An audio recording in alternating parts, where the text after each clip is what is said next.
Magandang gabi po sa lahat. Magandang Magandang gabi, gabi Ma'am po Kai. sa lahat. Ano ba, maayong gabii, ano Maayong ba, gabi na sa na tanan. na naimbag nga gabii, Naimbag nga yan, rabii.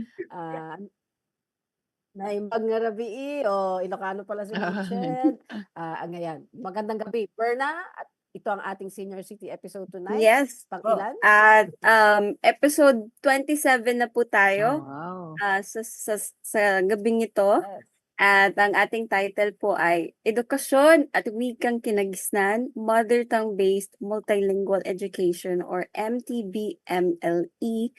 At dahil last day of August na po ngayon, so panigurado nung first day of August pa lang, like, oh, gusto kita yung mga ganong klaseng mga linyahan. Pero ang buwan po ng Agosto ay buwan ng wika. So that's why yung pag-uusapan po natin is about wikang kinagisnan. And this episode will discuss po the issue of MTB-MLE and its importance, and then yung mga recent po na mga updates para ng DepEd po for this policy on the mother tongue-based multilingual education. At ako po si Berna at ang aking pong kasama ngayon, si Ma'am Kai.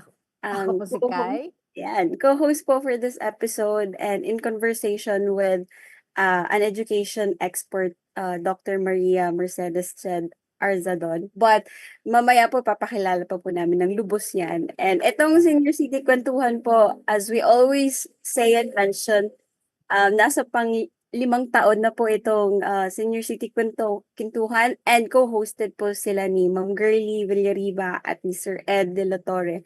And simultaneously po tayong naka-livestream sa Facebook pages po ng Inet Philippines, ng Senior City, ng Senior sa panahon ng COVID, sa Lapis o SISO, at of course, your very own Philippine Rural Reconstruction Movement or PRM po. Yan. So, yan po yung mga kasama natin sa pag-produce at sa pagpapatakbo nitong Senior City episodes tuwing Sabado ng 7 to 8 p.m. Nakita po natin ngayon sa ating poster yung title ng episode ngayon na sinabi ni Berna. At narito din po ang laraw. At kasama din natin siya live. Ang ating pong guest sa gabing ito, sabi ni Berna, education expert. Siya po si Miss Maria Mercedes, Professor Mercedes Ched Arzadon. Po ay faculty member sa UP Diliman College of Education at po ay advocate. Katulad po ng iba pang mga miyembro ng INET, organizational man or individual members education, or yung acronym po niya na MTBMLE. So as the last day of August, the month of ang ating buwan ng wika, ay minabuti po namin ito ang mapag-usapan natin ngayon.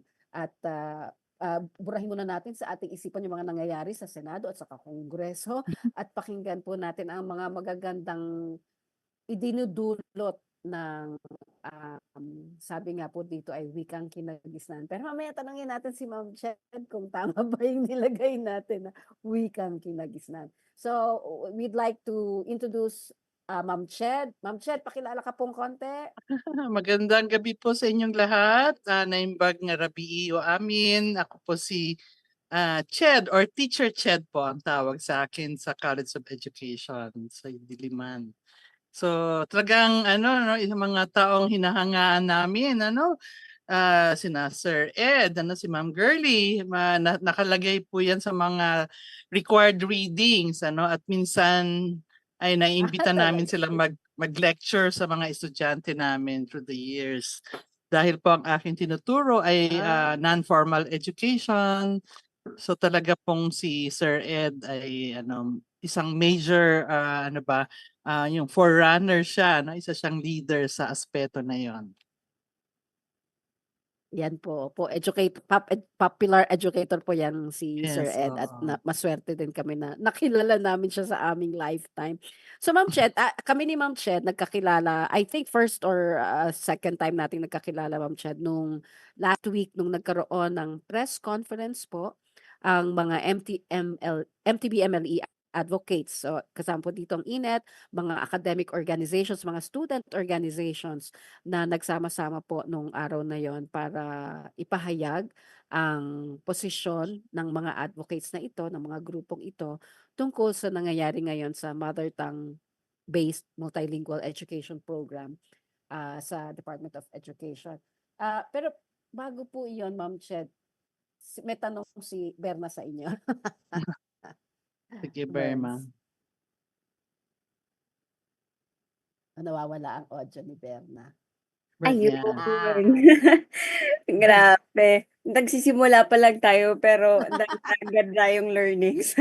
Nakalimutan Oo. kong mag-unmute agad. Ayan Excited. po. Yes po. So, ang unang katanungan po natin, ma'am, is ano po ba talaga ang MTB-MLE? Maliban po na ang meaning po niya ay mother tongue-based multilingual education. At ano, at mamaya na po siguro yung pangalawa kong tanong. Yun po muna. Oo, no? Ito ay isang paraan ng pagtuturo, ano?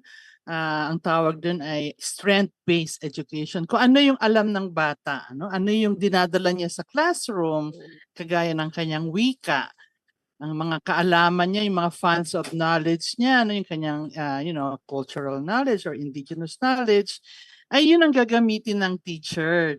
Dahil bago ka matuto ng something na unknown, magsimula ka muna sa known, ano, kung ano yung alam niya, no? So, mahirap naman na pagpasok sa school, ano, na kunyari ang alam niya sa bahay ay yung hindi naman lahat ng tao ay Tagalog ang wika, no? So, malaki pa rin ang mga Bisaya, Ilocano, mga Bicolano, mga ganyan, Tausug. Sinama, no? So, lalo na yung mga batang maliliit, ano, mga daycare, nasa kindergarten, ano, limited pa yung alam nila sa L2, sa Filipino or English, ano. So, dahil first time nila mag-aral, tatakot pa sila. So, magsisimula tayo kung ano yung saan sila comfortable, yung strongest language nila. And then, unti-unti, magiging multilingual na sila. No? Unti-unting i-introduce yung kanilang pangalawang wika, kagaya ng Tagalog, ng English. Pero ipapakita natin sa kanila na yung kanilang identidad, ano, yung wika. Kasi 'di ba tayo sa Pilipinas, waray ako. So yung identity mo at yung wika mo iisa, no? Na pagdating pa lang sa school, ay mahalaga ang iyong wika, mahalaga, mahalaga ka. So, ayun ang isang purpose niya para maging comfortable siya at maging proud siya sa kanyang identity at madali siyang matuto. Yeah. Oh, thank you, Ma'am Ched, kasi mahalaga yung nabanggit mo po na identity, yung pagkilala sa sarili. Isa po yun na parang mula sa pagkabata magandang na-nurture yung ganoong strength nga ng bata. At saka po, Ma'am Ched, naalala ko yung sa PRRM po, may credo kami, Credo of Rural Reconstruction. Parang yung binanggit ninyo na strength-based, na start with what they know, build on what they have. Parang kung anong Okay. meron, doon tayo magsimula. Tsaka Tama. tayo Oo. mag-usap, mag-introduce ng Yeah. bago. Oo. Tapos Prinsipyo yan bago sa siguro po, education principle din yan, hindi dun sa also, development. Oo. okay, see, para palang may deep root talaga yung MTB-MLE. Tapos Ma'am Chat, sa binanggit mo pong yan, yung susunod po siguro mga katanungan namin ni Berna, manggagaling din dito sa i-share lang po namin na halos 4-minute na video ng Guidon, kung saan pinag-usapan nila yung MTB-MLE very briefly, tapos what are the current issues that are hounding this program in our country. So, i-play lang po natin saglit yung video ng Guidon. Okay po, Ma'am Kai. Pwede pong tanggal po muna ng share screen. Sorry. Yes. Yes. Where? Ayan, sige. So yung Guidon po ay parang hindi ko matanggal, Burns. Ayun. Ay parang student organization, parang Student paper ng Ateneo. nila, social media. Student paper, okay. Yan pala. Sana po. In case you missed it, here are quick updates on the stories you need to know. I'm Tep Isidro, and this is Rapid Recap. Sabi ba to? Uy, tanggalo na ba? Iti mother tongue, hindi dapat curriculum. Ha? Tuod ka? Nahaw! Confirmed, tinatanggal na. Kinumpirma ng Second Congressional Commission on Education o EDCOM-2 na naipasa na sa third and final reading sa Senado ang Senate Bill 2457. Naglalayo nitong ipatigil ang paggamit ng mother tongue o ang lokal na wika ng isang lugar bilang wikang panturo sa mga estudyante mula kindergarten hanggang grade 3. Ngayong school year 2024 to 2025, hindi na rin ituturo ang mother tongue bilang hiwalay na subject sa bagong curriculum ng Department of Education. Bakit kaya? Sabi ni EDCOM-2 Co-Chairperson Representative Roman Romulo, hindi na raw kasi ito praktikal at inklusibo. Mas mabuti umanong gamitin na lang ang Tagalog at Ingles na mas naiintindihan at ginagamit ng karamihan. Nais rin ng kagawarang mas bigyang focus ang pagtuturo ng oracy o kasanayan sa pagsasalita at numeracy o kasanayan sa matematika. School year 2012 to 2013 nang unang ipinatupad ng DepEd ang Mother Tongue-Based Multilingual Education o MTD-MLE. Ilan sa mga hadlang umano sa implementasyon ng MTD-MLE ang mga sumusunod. Una, mahirap umano itong ipatupad sa isang bansang linguistically diverse. Sa buong Pilipinas, mayroong mahigit 180 na wika ang sinasalita. Pangalawa, may mga naging issue sa paglalabas ng pondong nakalaan para sa mga learning materials. At pangatlo, hindi na ihanda ng maayos ang karamihan sa mother tongue teachers. Sa katunayan, ayon sa Philippine Institute for Development Studies o PIDS, nasa 26% lamang ng targeted educators ang nakapag-training. Ang resulta ayon sa PIDS, mas mababa sa 10% ng mahigit 16,000 na paaralan ang talagang nakasunod sa requirements ng implementasyon ng MTD-MLE. Ayon naman kay Senador Sherwin Gatchalian, co-chairperson din ng EDCOM-2 at pangunahing nagsulong sa pagtatanggal ng MTD-MLE, napipilitan ang mga mag-aaral na makilahok sa mga klase gamit ang wikang hindi nila alam.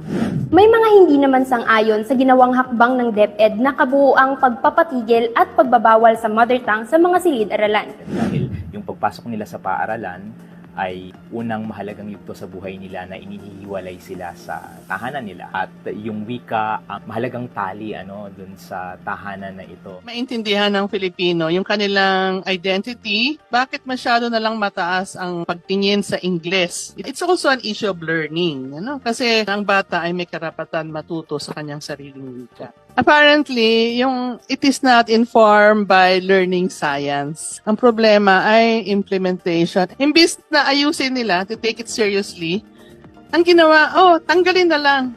Parang it's even the worst solution. Narito ang ilan sa mga grupong sumusuporta sa MTD-MLE. Kabilang dito ang Ateneo de Manila University Department of English at ilang international organizations. Tama bang alisin na lang ang mother tongue sa kabila ng lumalalang krisis sa sektor ng edukasyon? Buhay at mayaman man sa ngayon ang wika sa Pilipinas, ngunit maaabutan pa kaya ito ng mga susunod na henerasyon? Gayong tila tuluyan ng mapuputol ang dila ng mga lokal at katutubong wika sa silid ng mga bata. Muli, ako si Tep Isidro, Broadcast News, The Guidon.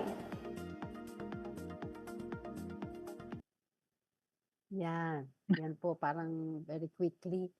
Sige, Ma'am Ched, may sasabihin ka po. Yeah, I mean, narinig naman ako doon, parang nalulungkot na ako na, naparod ko na to, pero nalulungkot pa rin ako, kasi parang napaka-illogical. Di ba, sabi, very clear naman yung principle, yung learning, yung logic. Pero dahil hindi na-train yung mga teachers at hindi enough yung materials, di ba yun ang trabaho ng Kongreso, magbigay ng pondo? Parang hindi ko na malubos maisip na bakit ang solusyon nila imbis na magbigay ng ng resources at para maipatupad ng tama, tatanggalin na lang nila yung programa. So, ayun, parang di ko lang na bakit ganun yung logic nila. So nakakatawa. Nakakalungkot din, Nakakalungkot, nakakatawa. Ako po naiinis at umiinit ang ulo sa ganyang nangyari na o nga po parang ito yung problema. O di tanggalin na lang natin yung program. Parang hindi sabi nyo nga, then we should have put more resources into solving Oo. the difficulties rather than taking away the program itself. Oo nga eh. Kasi Oo. minsan yung sa EDCOM 2, si Dr. Yi, nagpunta sa isang grade 8 class. Sabi, naku, grade 8 na sila, hindi pa sila marunong mag-multiply, mag-plus. Ganyan, paano na sila? Mas mahirap na ang lesson nila next year. Sabi ko, tapos, ang requirement nyo pa, English nila ituturo yung math. Di ba? Oo, Ah, opo, opo. So, sa kanila, very obvious na hirap yung mga bata na huli. Alam naman natin nangyari ng pandemic, mass promotion yan. Kahit nga sa amin sa UP, bawal magbagsak, So, talagang sa DepEd, dahil maraming walang internet, ganyan. Tapos, Opo. alam naman natin na yung mga modules ginagawa ng nanay, tatay. So, talagang nagkaroon ng mass promotion. So, dapat, imbis na tulungan yung mga bata dahil nasa advanced grade na sila, Pero yung kanilang required knowledge, wala pa. Imbis na tulungan sila para maintindihan nila yung lesson dahil nanghuhuli na sila, i-require mo silang Englishin dahil yun lang yung pwede, Math, science, but English lang, tapos hindi ka pwedeng gumamit ng gumamit ng materials o gumawa sa mother tongue dahil tinanggal na nga nila, So, kung kailan kailangan mo ng wika para ayusin, magkaroon ng learning recovery, tatanggalin mo yung resource na yun at sasabihin mo English lang ang pwede. So, talagang kawawa talaga, at kawawa rin Mga yung teacher. learners. Yes Oo, po, opo. kawawa yung Na teacher. naalala ko, Ma'am Ched, nung nag-press conference po tayo, may kinuwento kayo tungkol sa isang school sa Bukidnon? Oo, oo. Opo. Yung sa isang mahirap to na school, Kasi yung teacher, yung principal nila, masipag yan, Gumawa siya ng mga storybook sa Bisaya, mga workbook sa Bisaya, at train niya yung mga teachers, dinadala niya yan sa conferences, Talagang nagsisikap talaga sila. Kaya nakilala sila sa kanilang distrito na malakas sila sa reading. Oh. Kasi yung lugar na yun, yung mga parents dahil mahihirap, ni isang college graduate wala, Kaya kailangan talaga you start with their language. At naging Opo. successful sila. Nakilala sila na maraming nakakabasa, very active yung mga bata, ini-interview pa nga sa radyo yung kanilang principal. Tapos pumunta yung kanilang SDS, yung superintendent nila. Opo. Sinabi niya na, maganda yung ginagawa mo, pero kailangan sumunod na tayo sa batas. Sumunod na tayo sa bagong policy. Huwag nang gamitin yung mother tongue, yung Bisaya. Balik na Opo. kayo sa English and Filipino na lang. So, talagang nagalit at malungkot at nagalit yung principal na yun. Nakaka-discourage. Pinaghirapan nila ng matagal para palakasin ang reading program nila. Opo. At Tapos may results naman. naipakita Oo. nila. Kahit nga dito yung Oo. picture sa likod ko, sa sa Opo. Benguet yan, Okay. sa Bugyas. Talagang sabi na wala kaming non-readers kasi ang ginagamit nila kankanaey, Mm. So ang nagawa ng MTBMLE hindi ba yung wikang panturo kundi nag-create sila ng mga materials.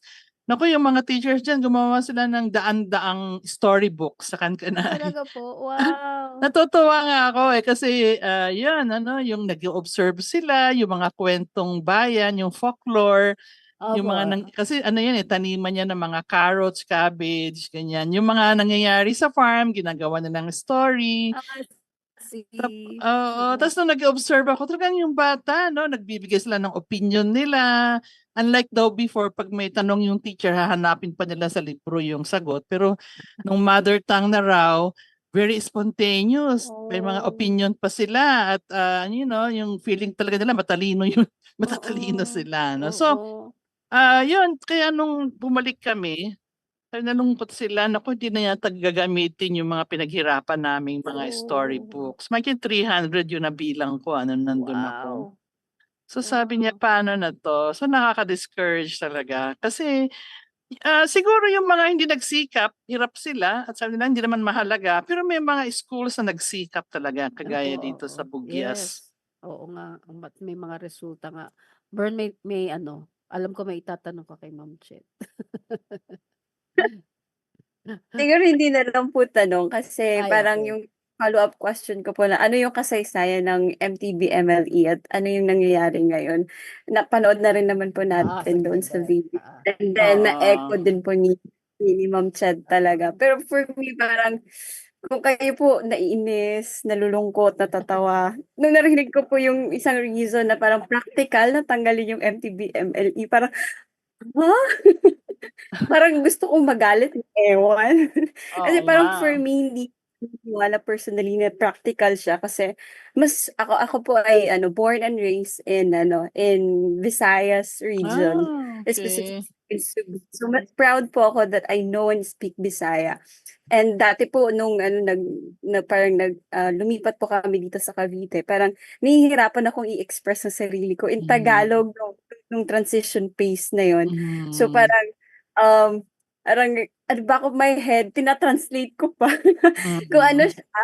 So parang nahihirapan akong mag-keep up doon sa mga kaklase ko, ganito, ganyan. So parang yung adjustment pace ko rin po is parang mga 1 taon din yun mahigit. Kasi parang grade No. 8, grade 9, Mhm. tapos grade 10. So parang dun ko lang din po talaga na-express yung sarili ko after that transition. And Mhm. sa 180 na wika sa Pilipinas, that's our identity, our culture po.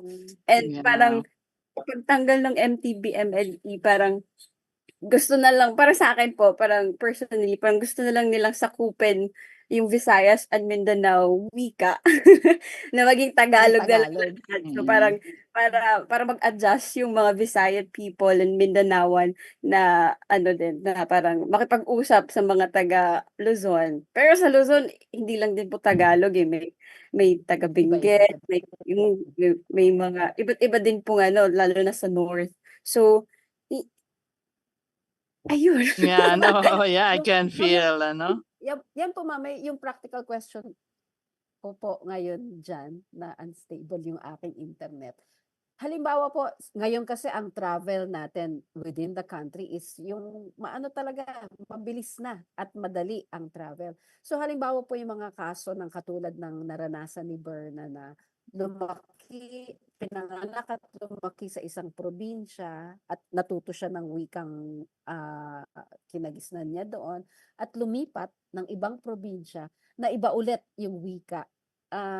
So paano po yung practicality noon na Mm. ano ngayon ang ituturong wika doon sa ano yung aaralin niyang wika? Okay, ano? Salamat, Berna, sa pagkuwento mo, 'no? Kasi nakaka-relate ako. Buti nga ikaw nahirapan ka lang. Ako kasi galing ako sa norte, lumipat kami sa Manila.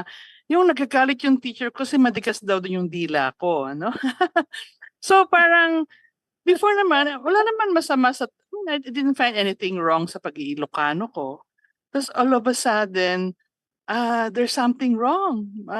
Matigas ang dila, ano, na hindi ako nagtatagalog kagaya ng mga taga Maynila. And gano'n din yung feeling ng ibang teachers, ano. So, parang yung isang nagagawa ng MTBMLE ay yun din sa pag-aaral sa mga IP communities dahil ginagamit yung wika, nawala yung bullying, ano, yung discrimination. Kasi dati sasabihin, "Naku, para kayong ibon magsalita," or "Sa bahay lang 'yan, pagdating sa school dapat English speaking or Tagalog." Pero dahil ginagamit yung mother tongue, tumaas yung value, ano, yung prestige ng mga wika at hindi na siya pinagtatawanan, ano. So, yun nga, sabi ko kanina yung identity. Pangalawa, naging aware yung mga teachers na, importante pala ang languages because languages mediate learning. So, dati kasi no'n, ako nga tapos ako ng education sa UP pa. Parang lumaki ako na bilang guro na English and Filipino lang ang puwede. And then nung ay oo nga 'no, why not? Gano'n. Kasi nga dahil sa ating sigurong karanasan sa colonization, naisip natin na yung mga wika natin hindi yan qualified, mababang klase yung languages natin kaya sa bahay lang, pagdating sa school, ang pwede lang ay English, ano. So, parang nagkakaroon din ng awareness yung teacher, yung ating identity as Filipinos. Nagiging aware din ako sa colonization na nangyari, ano. So, talagang yung critical thinking. Ngayon dahil sa MTB-MLE, yun nagkaroon ng awareness yung mga teacher. In fact, yung sa isang lugar sa Valenzuela, dahil nag-training kami doon, like yung may bata transferee siya from Pampanga yata, no? So, hindi siya marunong mag-Tagalog. Kaya ang ginawa ng teacher, hinanapan siya ng teacher na Kapampangan para mag-support sa kanya. So, nagbibigay ng language support. Ayan ang isa, no? Kasi, imbis na, okay sana kung yung bata may mga parents siyang mga, college graduate na pwedeng tumulong sa kanila, no? Paano kung wala? So, ayun, So, MTBMLE allows the provision of language support. And then, aside from that, nagki-create ng mga materials, like sa Benguet, ang ginawa namin lately, mga multilingual na storybook, hindi lang kan-kanae, So, so parang ina-assist mo yung bata na gamitin niya na hindi mo ipagbabawal, unlike nung unang panahon, magbabayad ka ng multa. Okay. Mauubos yung baon mo. Pag hindi ka nag-English, yung language fine. So ngayon hindi na 'yon, nakikita mo na hindi na 'yon, bawal na 'yon. Kasi 'yon, human rights din 'yon, language rights, So 'yon, yung languages ay importante pala, resource pala 'yan. Gagamitin ko pala, hindi pala iiwanan sa bahay, So, so parang nagiging aware yung teacher na magbigay siya ng language support kahit mag-isa lang. Kunyari nung nasa Benguet ako, may isang batang Maranao dahil nagtitinda yung parents niya doon. So kahit isang bata lang as a teacher dapat bigyan mo ng language support. So yun ang nagagawa ng policy na yon. Kaso dahil nga tinanggal, so wala na. Baka feeling ng teacher, naku baka hindi ako pagalitan ako or hindi ako ma-promote, dapat English Filipino lang ako. So parang bumalik na naman tayo sa dati na sumusulong na sana tayo. Imagine yung Opo, school na oo. yun, naka-hundreds na storybook sa kan-kanay. Ngayon, wala na. So yun yung nangyari. Just mahalaga, sa tingin ko po mahalaga dun sa mga kwento niya, Ma'am Ched. May mga positibong resulta. May concrete, objectively verifiable results na tumaas ang literacy, natuto ang mga bata ng language, at yung kwento niyo nga po na tumaas ang confidence na Ay, kahit oo. parang, di ba po ba, na Oo. they have an Umingay. opinion and they will say it. Umingay. Umingay ang klase. In a positive way. Yeah, in a no? At positive saka way. At naging involved yung parents. Kasi noon, English yan, di na kaya involve yung parents, So, Alright. Oo. ngayon, yung dahil ang mother tongue, kaya pati yung lola, lalo na yung lola, kasi siya yung magaling talaga sa, sa mother tongue, Kaya nung mga saan ako pumupunta, talagang tumutulong yung lola sa assignment, yung mga magulang. At natutuwa sila. Kunyari yung pinuntahan ko sa isang sitio sa Benguet din, Ang assignment ng bata ay mangolekta ng, siguro, kunyari, letrang K, sa kan-kanae, So tawa sila ng tawa kasi kailangan nilang mag-contribute sila sa assignment ng bata. So, feeling nila involved sila. Yeah. Okay, It so yun became ang a family thing, no? Yeah, right, Oo. tama. Ang galing. So, pero Ma'am Ched, yung binanggit nyo kanina na parang ano yung mga dahilan na itong MTBMLE ay nilalayong tanggalin at hindi na ipagpatuloy bilang isang programa sa edukasyon ng mga bata. K2-3 ito, K1-3, Ma'am Ched? Or, yan. Yeah. Ano ba, yun nga, kasi nga kung siseryosohin mo ang MTBMLE, kailangan mag-invest ka. Okay, pondohan mo. Okay, so syempre alam naman natin na yung ating politiko gusto nila makatipid, tinitipid nilang edukasyon, tayo nga 'di ba, dapat ang requirement ano ba 'yon, yung 5% ng ating GDP ay dapat napupunta sa education or 6% pala, 6%. Yung ibang ng bansa kagaya ba ng Cuba ba 'yon, na 18%, or kahit Singapore 18% ng kanilang GDP napupunta. Kaya sila naman yung matataas. Tayo 3.5% lang ang ating inilalaan sa education. So kung tapos isipin mo pa, syempre nabanggit nila kailangan ko mag-train ng teachers, kailangan ko mag-produce ng materials, ano? At kailangan pagplanuhan kasi hindi naman pwedeng tapusin lahat yung 180 languages, ano? So kailangan meron kang strategy, meron kang long-term plan, at kailangan kumbinsihin mo yung mga magulang kasi minsan sabi ng magulang, gusto ko matuto English yung anak ko para makapag-abroad, ano? Siyempre hindi naman nila alam yung pedagogical principle doon, ano? So parang feeling ng politiko, naku, pag sinuportahan ko yung mother tongue, baka isipin ng magulang ayaw kong matuto sa English yung anak nila, no? So mga ganong, and may mga ano rin teachers talaga rin na principal na ayaw. Kasi nga kailangan mag-effort ka. Right, opo, oo. Oo, kailangan magsipag ka, no? Kung ayaw mo ng pagbabago, ganyan. So talagang ano, may mga tutol, may mga pabor din, ano. So kailangan talaga kung naniniwala ka, suportahan mo, ano. So I think parang yun na yung easy way out. Wag na lang kaysa kung ano, Yeah. yun lang. Kaya naman magpadala sa ibang bansa kahit na ano, mas maganda nga na hindi sila critical thinkers, 'di ba? Susunod lang. Ang tingin nila sa sarili nila ay hindi sila nagsasalita, ganyan, hindi sila nagtatanong. Mas maganda nga yun, madali silang maniwala sa sinasabi ng mga politiko. So parang hindi Mm. concern ng mga politiko na maging Yes. critical thinkers. Hindi nila concern yung identity, ano? Ang concern lang nila ay paano magpadala ng OFW na ano na masunurin, ganyan. So, yan kahit hindi naman kailangan magaling sa English kasi yun naman ang sinasabi namin, if you start with the mother tongue, magiging substantive yung pag-i-English niya. Huwag lang Oh, yung yes. good morning, how are you? Kundi marunong siya magtanong kasi nga nag-iisip na siya. Nag-iisip. Oo, nagtatanong siya, no, malalim yung meaning, ano, hindi lang yung kasi nga kung hindi mo masyadong alam yung language, hindi ka ano, ayun, kung ano lang yung simple lang, good morning, how are you, good night, ganyan. Yun naman ang gusto lang nila kasi ordinary workers lang naman ang gusto nilang ipadala, no? Oo nga. So, ayun, yun yung ayaw nila na maging conscious ka sa identity mo as Filipino. Na ma-realize mo yung experience sa kolonisasyon. Yeah, oo. So, ayan, wag na. So, kailangan talaga na magkaroon tayo ng pro-child, pro-Filipino at saka pro-learning ng mga mambabatas. Tama po, Ma'am Ched. And in relation po dito sa pinag-uusapan po natin, meron actually question from our Facebook page.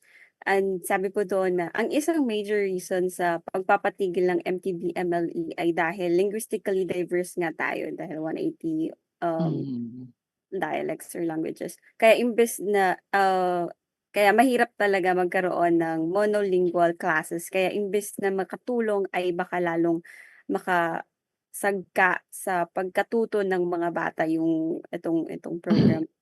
So ano ang pwedeng magawa kapag ang daw po ng bata ay hindi iyon yung na pagtuturo na ginagawa? May mga kasi teacher kami nagtuturo naman kami ng mga inclusive learning strategies, kunyari yun may tinatawag na differentiated instruction, merong inclusive education, paano ba mag-scaffolding, paano ba yung translanguaging, So kasi sa kanila ang iniisip lang nila ano yung medium of instruction? Ang MTB-MLE hindi lang naman medium of instruction yan,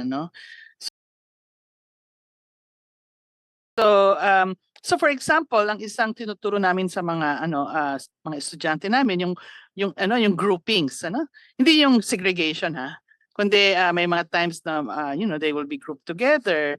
And then yung value din ng yung may mga times na yun tinatawag naming sandwich method. Ituturo mo muna sa L1 nila, and then ituturo mo sa L2, kunyari English, and then babalik ka na naman sa L1. So para matuto rin sila ng English, alangan naman puro mother tongue din, So and then you can use yung yung pa tawag yung mga translanguaging na method. Kunyari pipiliin mo sa ganito, kunyari expressing of opinion. dapat huwag kang magbawal kung anong language. So when it's time for discussion, expressing of opinion, then they can speak any language. Ano? Magbisaya, mag-ano, kung ano man. Kasi they're expressing their opinion or they're expressing their feelings. Ano? So, i-strategize mo kung kailan mo gagamitin yung L1 nila at kailan mo gagamitin yung kung ano man yung L2. Saka meron din naman tayong tinatawag na tawag doon yung lingua franca. Kunyari sa Cebu. Kasi iba-iba yung mga languages yan o kunyari sa sa Baguio o kaya mga ibang lugar sa North. Kasi minsan merong nagkakankanay, may nagkakaraw, may mga Ibaloy. So minsan kung ano yung common pwede ng Filipino pwedeng Ilocano, ganyan So titignan mo kung ano yung lingua franca ng bata So kunyari may batang galing sa South, lumipat siya sa Ilocos. Maganda nga na natututo rin siya ng Ilocano kasi para makipaglaro siya, adjust siya sa Ilocos Kasi sasabihin ni na kanina, 'di ba? Sabi ni Romulo, kawawa naman yung bata, bakit Ilocano ang gagamitin? Hindi naman siya Ilocano, galing siya sa linguistically diverse nga, Galing siya kunyari nga, galing sa Mindanao, kunyari Surigao ang alam niya. So yun nga, what's wrong with using the regional language? At kung doon sila titira, okay, maganda nga na natututo ng bata ng regional language kasi madali siyang makapag-adjust, pag hindi sila lolokohin, pag bibili sila, mga ganyan So yun ang mga ino-object ng mga congressman na instead na gamitin yung regional language or the lingua franca, mag-Tagalog na lang, mga ganyan Kasi as if naman Tagalog is understandable to everybody. Kasi syempre sina Romulo, sina Gatchalian, nasa Manila sila, They haven't experienced living in Kunyari Other nanggaling ako regions. kunyari sa Tawi-Tawi ako, nagulat ako, wala akong naririnig na Tagalog. So either nagtatawsog sila or sinama, yun ang naririnig ko lang. So talagang kakaiba talaga. Oo nga, na-realize ko rin sa sinabi mo, Ma'am Ched, na ano ngayon kung matutunan niya yung ibang dialect or ibang language, kung napunta siya sa ibang lugar, it in fact will help the child or whoever the person appreciate the diversity of our cultures, of our languages, di po ba? It's always interesting and exciting to learn a new language. Yeah. Yun po yung practical, ma'am. Hindi po yung tanggal. Kaya nga nakakatawa, hindi pa Yung nga nila practical. natikman. Hindi pa nga nila natitikman dahil 20% Oo. pa lang, hindi pa Ayaw nakita na. yung advantage niya, So, imbis na sabihin mo Opo. na kasi may mga pag-aaral naman hindi naman to Right. eksperimento. At Oo. nakita nga na Mga yung ilang mga taon na, Ma'am? Ilang taon na po, Ma'am Ched, yung MTBMLE na ini-implement? dito sa Pilipinas, kasi Opo. 15 years siya as a policy. 1.5. Okay. Marami na rin. Kaya Oh. yung mga lugar na nag-implement talaga, feel na feel nila yung benefits. Yes. Oo, Oo. yung mga hindi ay talagang wala. Ang daming kung ikaw pa lang yan, Ma'am Ched, ang dami mo ng kwento. Paano kung yung iba pang MTBMLE advocates, ibang mga guro o ibang mga estudyante na nakaranas, kung ano-ano pang klaseng mga kwento ang maaari nating marinig. Salamat po sa nag-post ng question sa ating FB, Baka may iba pa kayo mga katanungan habang kasama natin si Ma'am Ched dito live. Sige, Burns, ano pa yung ating yun nga po pala, Ma'am Ched, yung ating press conference noong last week, nakalimutan ko yung petsa kasi basta Friday po yun, ay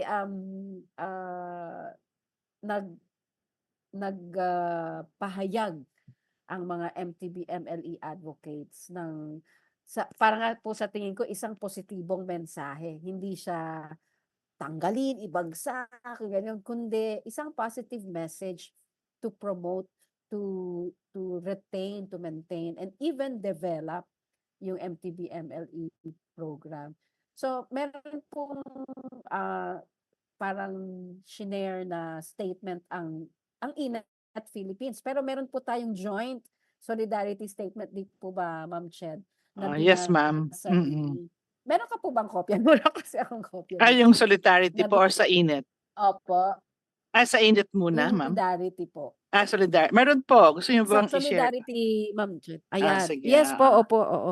So ito pong makaka-share ka ba, Ma'am Ched? Pwede pa, ma'am. Sige, i-share ko po ha. Ayan. Ayan. Ito yung Yan. pinirmahan na Yan po ay binasa ni ni Yan. Sino po Ma'am nagbasa, Ma'am Ched? si Ma'am Vicky Tauli ng Tebteba. Yan, opo. Oo. So ito yung binasa. So in-scan ko nga in-scan ko siya para makita natin Okay. So gusto niyo po Yan. bang basahin natin? Baka po yung mahaba-haba ito ba? 2 pages 5 to. pages pala. Hindi 2 pages, ma'am, kasi ito Okay yan po. puro pirma na. Ay, okay, 2 pages. Sige, Ma'am Ched, basahin Ah, natin. Maganda yan. Sige. Gusto mo bang basahin, Ma'am Berna? Kasi bigla akong inubo. Inubo, ayan, sige. Sige, si Ayan, si Berna Ma'am Berna na magbabasa. lang. Sige. Na-request ka ni Ma'am Ched. So, ma'am. Yan. Yan. So, strengthen mother tongue instruction Veto Senate Bill number 2457. So we strongly oppose the removal of the mother tongue subject by the Department of Education, and the 19th Congress moved to dismantle mother tongue based multilingual education, or MTB-MLE, for these reasons. First is the constitutional mandate. Section 7, Article is it 14? Yes. 14, yeah. Of the 1987 Philippine Constitution allows the use of regional languages in schools along with English and Filipino. This was affirmed by the Supreme Court in 2018, which ruled that using the mother tongue as a primary medium of instruction aligns with constitutional provisions. Second, international obligations. The Philippines is a signatory to international agreements that protect the rights of children, persons with disabilities, and indigenous peoples. The Convention of the Rights of the Child in 1989 provides that the education of the child shall be directed to the development of the child's cultural identity and language. The UN Declaration of the Rights of Indigenous Peoples affirms that the right of indigenous communities to establish and control their educational systems and institutions, including providing instruction in their languages. This provision was adopted from our own Indigenous Peoples' Right Act of 1997. The UN Convention on the Rights of Persons with Disabilities guarantees that the rights and freedoms of the Filipino deaf shall be fully protected, including full accessibility at all levels and the use of Filipino Sign Language in education. The UN Declaration of International Decade of Indigenous Leagues, or IDIL, from 2022 to 2032, in which the Philippines is a signatory, calls for the preservation, documentation, revitalization, and promotion of indigenous languages. It must also be noted that the right to learn in one's language is a basic human right that existed even before governments and constitutions. It is important for preserving cultures and identities. No one should take this right away from any person, and doing so is an actionable wrong that demands remedy. Third, quality and inclusive learning. In a letter sent to the Senate in 2023, UNICEF cited the Philippines as the model in Asia for MTB-MLE. Wow. UNICEF wrote that upholding the child's first language is a pillar for quality and inclusive learning. Studies show that children not only perform better, but are also more engaged and joyful when the mother tongue is used in classes. The MTB-MLE program enables teachers and other community partners to contextualize learning by starting where the learners are. And fourth, no evidence for alternatives. No credible evidence can be shown that limited instructions to English and Filipino will improve educational outcomes. Experts from the World Bank support and agree that MTB-MLE improves education systems. Discontinuing the program without a viable alternative would be harmful to knowledge, growth, and learning. While the Philippine Institute for Development Studies identified challenges in implementing MLE, sorry, it affirmed the sound principles that underpin the program and recommended improving its execution. So we are asking our policymakers to support a strong MTB MLE program. The EDCOM 2 Year 1 report identifies several systemic issues in our education system, such as inadequate infrastructure and resources, an overambitious curriculum, and untrained teachers. These challenges compounded by the effects of prolonged school closures and informal mass promotion practices have led to declining in educational outcomes. The MTB MLE was designed to address some of these issues. However, EDCOM 2 found that its success has been limited by a top-down approach and a mismatch between language of instruction and language of assessment. Moreover, education authorities effectively substantially weakened the program's effectiveness by adhering to a short exit policy in which the mother tongue stops as medium of instruction after the third grade. We urge the Department of Education to uphold the principles of inclusive and rights-based education by doing the following. First, ensure that children who speak or sign non-dominant languages receive appropriate language support in their mother tongue.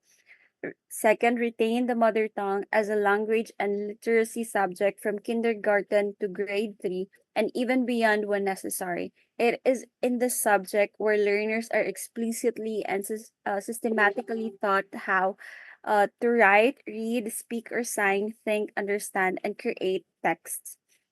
Develop an integrated language program that ensures students become multilingual and multiliterate in their mother tongue, Filipino and English, as they progress in higher grades. So the removal of the L1 subject, nabanggit po ni Ma'am Mitzi, this is the mother tongue, and the virtual abolition of the MTB MLE program is not the solution to the learning crisis. With adequate investment, evidence, and data-driven planning, the program can significantly improve education in the Philippines. As human rights advocates, we are committed to supporting this initiative when it is carried out correctly, ensuring that all Filipino children receive the quality education they deserve. Finally, we appeal to President Ferdinand Marcos Jr. to veto Senate Bill number 2457 in its entirety and desist signing this measure into law. Okay, yeah, thank you. Thank you, ma'am. Thank you, Berna. Ang ganda pala pag isang batang nagbasa. Pagkabataan ang nagbasa. Oo nga, ibang iba. Thank you. Opo. So, ang ibig sabihin nun, Ma'am Ched, yung Senate bill na to ay dumaan na ng both houses, tapos na kay presidente na sa pangulo na para pirmahan niya. Kaya ang panawagan natin, kaya din po tayo nag-press conference last week, ay i-veto itong bill na to para huwag matanggal yung Oo. MTB MLE at maipagpatuloy ito sa mga eskwelahan. Yeah, sana. Yun, maganda. Last week din po, Ma'am Ched, nung Sabado last week sa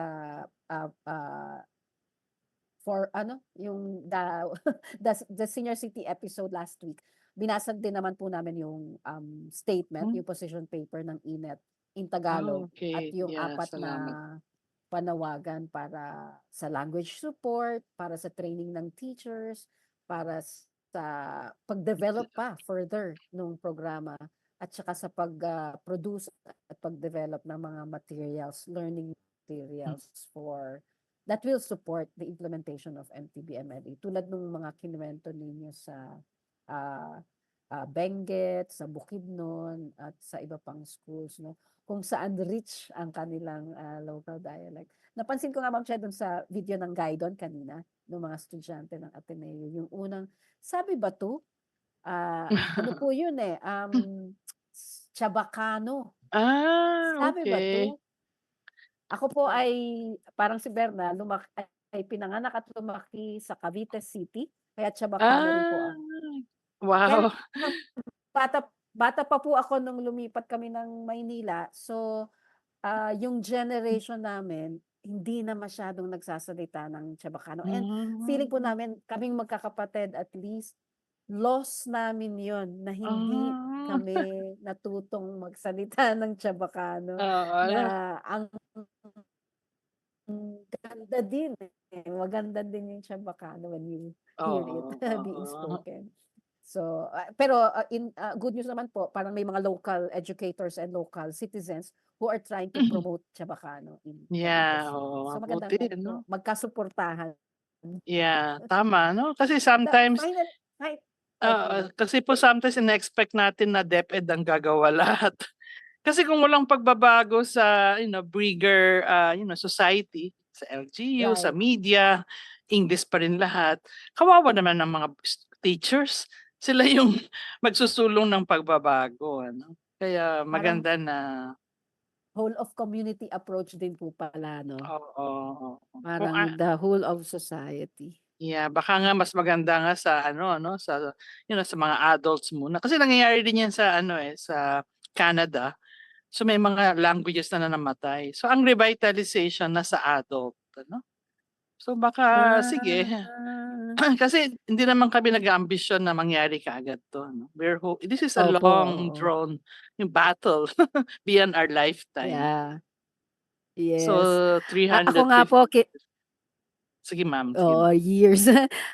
Ako nga po yung personal ko rin pong karanasan, Ma'am, yun na-mute. po ito, yun pong yung 'pag nag-travel po tayo sa ibang bansa, kahit po dito sa Southeast Asia, Thailand, Indonesia, 'yan, na na na-keep nila, na-retain nila yung kanilang language. Mhm. Even Yeah, yung totoo. script nila, yung pagsulat, but the sense of nationhood is strong. Mhm. Tama, tama 'no. Sa atin, wala. Nakakalungkot. Kaya Oo, tuloy yung mahina. PISA na kahit man lang Tagalog ano or Filipino, kaya imagine magpi-PISA ka or TIMSS, puro English ang mga language of assessment natin. Tayo lang yata ang bansa na foreign language ang ano, ibang kaya tuloy hindi natin mapakita yung alam natin 'no, alam ng mga bata. Kasi they have to Correct. take it in a foreign language o kahit Right, man lang oo. yung Filipino ang i-develop na gamitin sa science, gamitin sa math. Opo. Hindi lang siya ililimit sa literatura 'no, kundi gamitin siya sa iba't ibang asignatura para naman ano tawag dun, ma-intellectualize, ma-enrich ang ating mga wika. Oo nga po, tama po. Ma'am Ched, in our sa mga susunod pang minuto before, this episode, comes to an end, maganda po sigurong tayong tatlo, pati ikaw Berna 'no, what messages can we share with may nasimulan ka na po Ma'am Ched, na sometimes it will have to start with the adults, yung revitalizing the Mm. language, especially those languages and dialects that we are slowly losing. And with that, yung identity ng Yeah, communities na oo. nagsasalita nun. So what messages can we share with the learners, with the children, with parents, with teachers, with school managers, with DepEd, with our legislators para mas maunawaan yung kahalagahan. And even siguro sa presidente na siyang baka pirmahan na niya yung Senate bill na yun. Sige Ma'am Ched po, ikaw Yeah, po oo. mauna. So, kagaya nga nasabi niya 'no, tayong mga adults, gamitin natin sa anak natin ano, 'wag naman yung English speaking sa bahay. So, let's demonstrate yung multilingualism sa bahay, ano, yung yung pagpapahalaga sa ating sariling wika 'no. Tapos sa mga legislators, at mga DepEd teachers, tandaan natin na kahit wala na yung MTBMLE as a program, nasa Constitution na ang ating mga regional languages are auxiliary. Kailangan ma-operationalize yun. Hindi naman sinabi na English and Filipino lang, ano. So kailangan hindi nawala sa Constitution.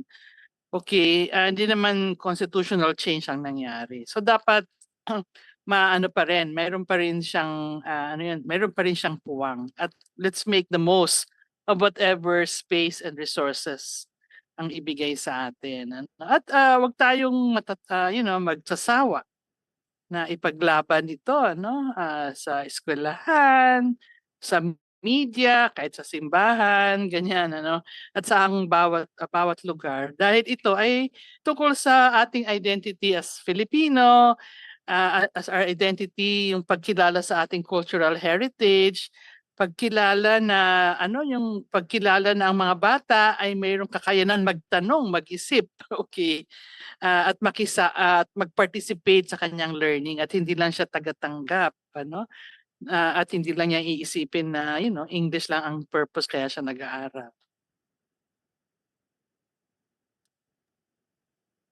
Oy, thank you, Ma'am Ched. Madami ang dami ko nang naisulat sa notes ko sa mga sinabi mo po, Thank you, Ma'am ma'am. Ched. Oo. Wala kang Saludo sa init. Thank you very Oo. much. Ang laking Oo. support niyo. Bi Salamat. yes po, siyempre saludo din kami sa inyo na experts and academicians Mhm. who really help put parang more substance to what we are talking about also. Pakinggan po natin, Ma'am Ched, ang galing sa kabataan.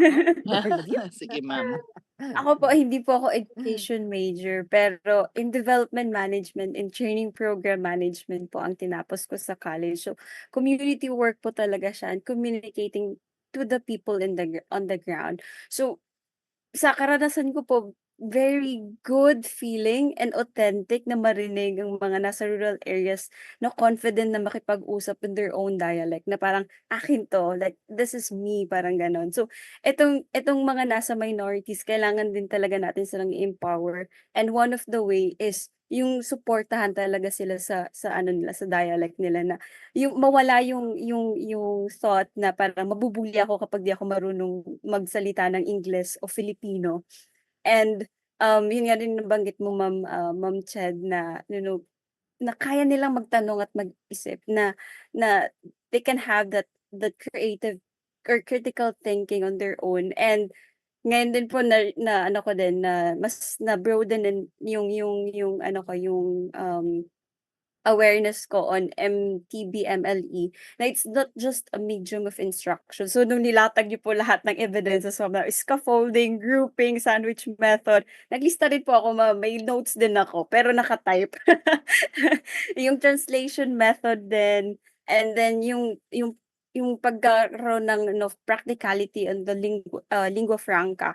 So, sa part po na yun, parang parang yung nakipag-usap ka sa kanila within the community, tapos you use your own language, and then they use their own dialect din. Pero may mediator din na nagta-translate. Parang ang sarap pakinggan nung ganong klaseng setup na may language support talagang nangyayari, and hindi nade-discourage yung lahat, or like parang hindi nawawala yung confident nila na parang, "Oh, Tausug ako, oh, Cebuano ako, Papanggenyo ako." Parang nandun pa rin. So, parang it builds camaraderie, and then nagkaroon din ng resources support kasi may mediator, may taga-translate.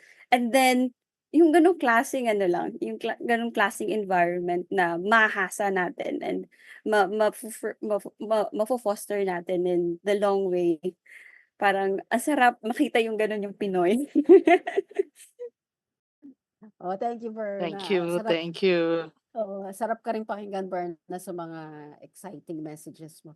Ako naman po, yung naisip ko ay within INET, halimbawa, and partners, even partners of INET, ay kumbaga, we strengthen each other, we support each other para ma-implement ng maayos itong MPME. Hindi lang siguro in partnership with with DepEd or the local schools. INET po may mga partners talaga na local schools eh. Kundi yung pinag-usapan natin, Ma'am Ched, kanina earlier before the show, yung even with other government agencies like TESDA na maaaring mag-integrate ng language learning sa kanilang mga core programs.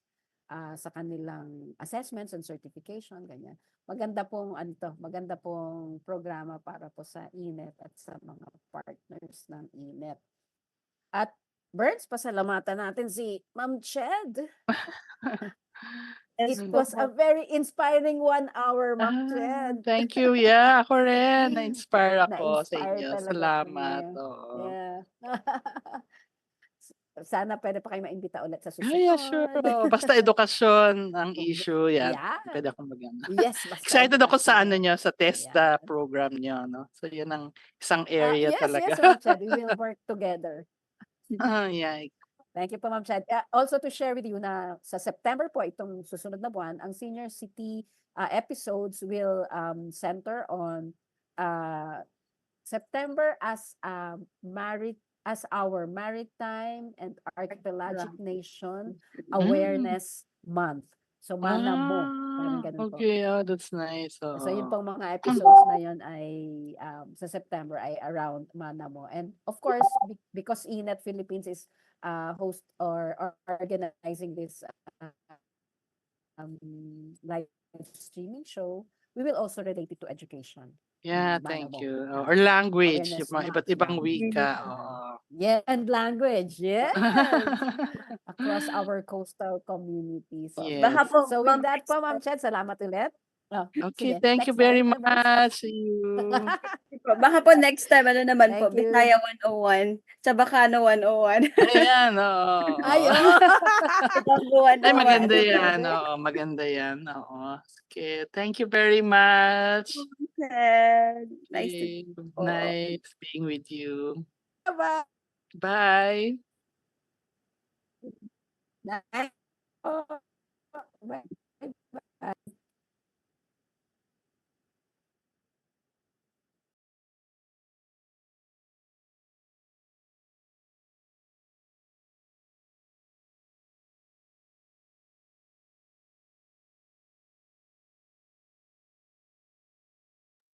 Yes, JM.